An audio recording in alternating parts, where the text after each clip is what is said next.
King James, LeBron James ng LA Lakers.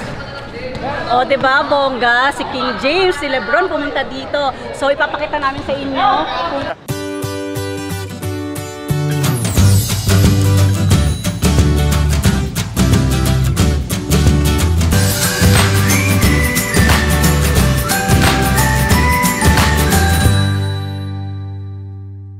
Hi guys, I'm Joy Moscardo. Thank you for watching. And today, mga beshi, mga Marcy, mga Swiss ko dyan, mag-hometown vlog tayo. So ngayon, samahan nyo ako. Ituturo kayo dito kung saan ako lumaki. So tara, let's!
Ipapakilala ko sa inyo ang childhood friend ko na si... Yo, what up? Ako si Jan. So mga besh, tatanungin natin siya kung kamusta yung pagiging public servant niya dito sa hometown namin. May sahod ka ba? Wala. Okay naman. Medyo mahirap pero kaya naman. Tuloy-tuloy lang. Yung pagiging public servant kasi, yung iba, wala sa puso nila. Pero kasi, most of the time, nakikita ko talaga yung servisyo niya dito dahil ka-Instagram ko siya, ka-Facebook. Talagang nakikita ko na nasa puso niya. And then, last na itatanong ko sa'yo, anong masasabi mo na sabi-sabi kasi nila nagigibayin daw itong hometown natin sooner or later, anong masasabi mo dyan? Sa ngayon wala pa naman kasi pinag-aaralan pa ulit. Saka masaya pa mga taga-Terebet, hindi na ginagambala ng init. So, thank you for that. And then, last question is, syempre, kilala ko siya na nasa US, yung parents niya, well-off family. So, paano pumasok sa isip mo na sa puso mo na magserbisyo sa taong bayan? Kasi okay ka naman, tapos wala siya nakukuhang sahod, di ba? Wala eh. Mayaman to eh. Nagising na lang ako para tumulong din sa Terebet. Ito yata yung mananigan eh, para... Yun yung call ni God. Yung call ni God para...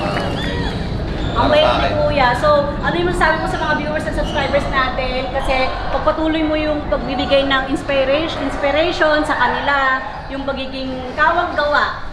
Wala naman, tuloy nyo lang kung anong gusto nyo. Huwag kayo magdadalawang isip. Tsaka like and share yung ano ito. So, samahan nyo kami, bababa na kami. Papakita namin sa inyo yung maganda naming court. So guys, welcome to World's Famous Court. Ano kung gaano maganda yung court namin?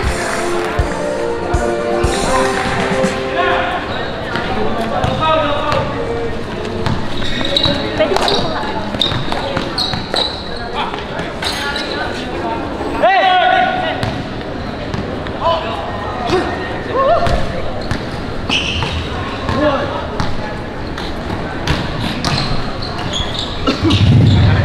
So guys, papakita namin sa inyo yung mga sikat na pumunta dito sa famous court namin ng aming sikat na kagawad na si Kuya Arlan, good morning po. Kagawad Arlan Dalido po. Good morning.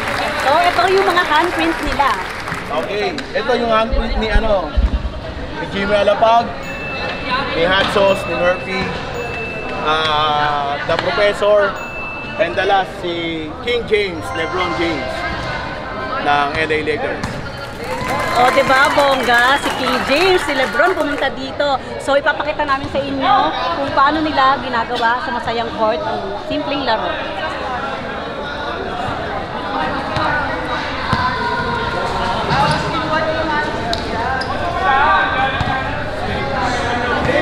Kailangan, si Aray, oh.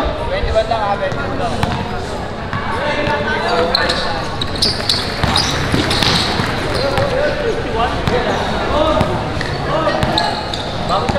yung pera namin? Daw! So mga best, share ko sa inyo kung saan kami bumibili ng almusal nung bata ako. Ito yung pinakamasarap na almusal na madadaanan niyo dito sa Tenement kay Mang Ador. Ano masasabi mo, Mang Ador, sa mga viewers at subscribers natin? Ba't di ka na nagbibinta ngayon ng almusal? Kasi alam mo naman, siyempre nagkakaitap tayo, saka yung miss ko nagkasakit dahil sa pagluluto. Di ba yung kusinera pagka nagluluto sa kalan, napapasma. Oo, kasi kung minsan, nagluluto siya, and then, maliligo. So napapasma po, kaya tumigil. O, Kaya diba? hindi nagtagal. Pero, okay naman. Kaya pa din. Pagka may mga request na luto, kaya pa din magluto. Yes. O, diba? Yun lang po. Thank you so much. Thank you kayo. Papakita ko sa inyo yung original na kung saan talaga kami lumaki. Ito talaga yung bahay namin, 371. And then yung tabi, ito yung bahay ng parents ng mother ko. So ipapakita ko sa inyo yung isa pa naming bahay dito na bahay naman ng parents ng father. So Besh, ito naman yung sa father side. Ito yung bahay ng mother ng tatay ko. So ang number niya is 387. Natakpan na siya kasi pinapinturahan ni Pudra Bells, 'di ba? Ang yaman, naka-aircon. Tingnan mo. Diba? So, tara, let's. Baba na tayo.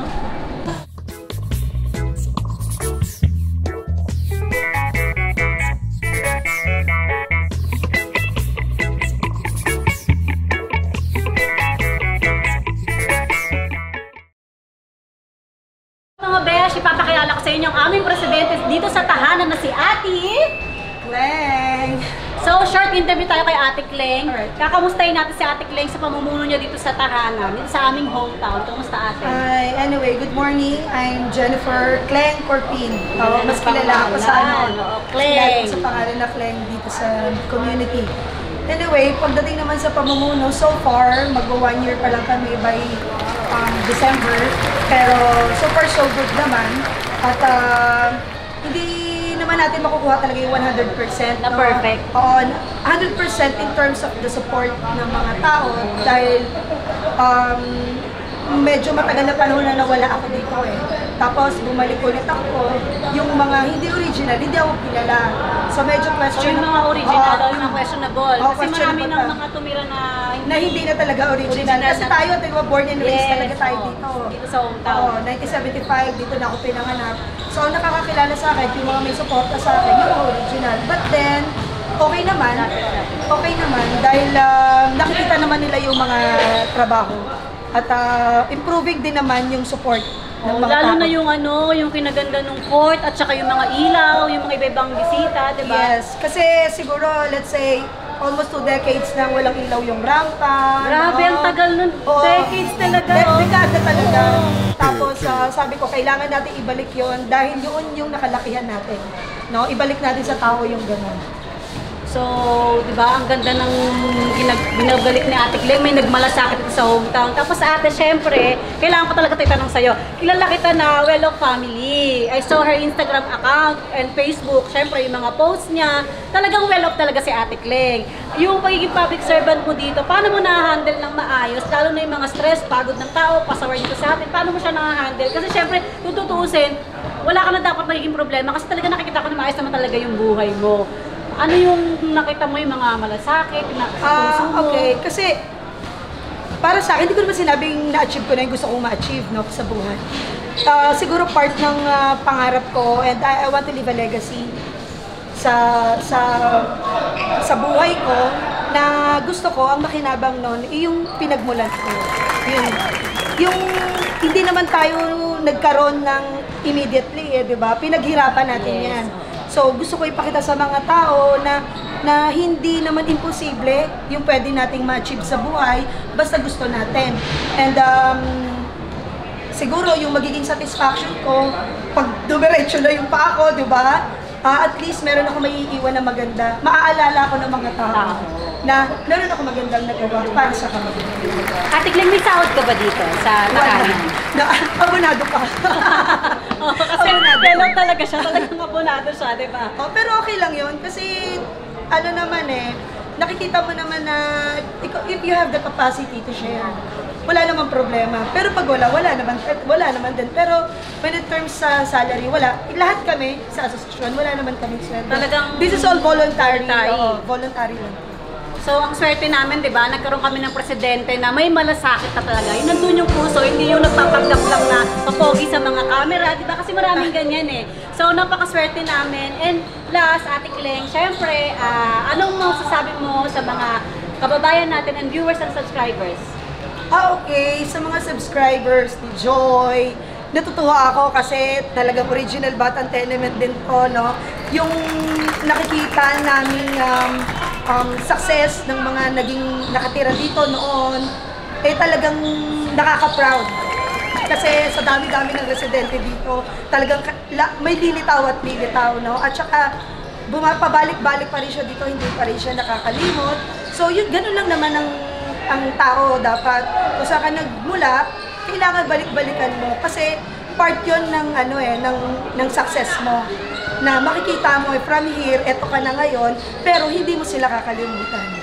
Yun kasi ito yung babalik-balikan ko talaga, itong tenement. Kasi Masaya, di ba? Oo, masaya kasi marami akong mga good memories dito na sobra na ang mga tao kasi dito, what is what you get. Walang patumpik-tumpik. Talagang makikita mo sila kung ano talaga sila. And isa pang masaya dito is, kung sa ibang lugar, umuulan, nasa loob ng bahay, baliktad dito. Yes! Kapag umulan, nasa labas lahat kami. Kasi covered naman kami, di ba? So, hindi kami nababasa. Tapos yun yung pinaka-bonding moments namin, chikahan, chismisan, hindi naman maalis yun. So, Gusto yun nyo talaga bang yung mga part ng buhay namin na kailangan namin balik-balikan dito. Lalo na yung mga kaldero na pag may laro Oo, dito. pag may mga bisita. Saka yung mga laro, yung biglang maduduraan ka na lang. Ganun, ang saya Panalo talaga. yun! Naranasan mo Panalo yun? yun! Naranasan mo din yun? Ay nako, labas mo lang yung kamay mo, kaya may dura. Gusto nyo bang i-share namin sa inyo yung mga palaro susunod, dito? Sa susunod, masaya yun. sige, masaya yun. So, yun lang, Ate Kleng, thank you for inspiring me and pagpatuloy nyo po yung pagbibigay ng magandang example sa atin at sa mga kabataan ngayon na bagong dito sa tenement. At saka also, thank you for keep coming back sa tenement. As always, syempre.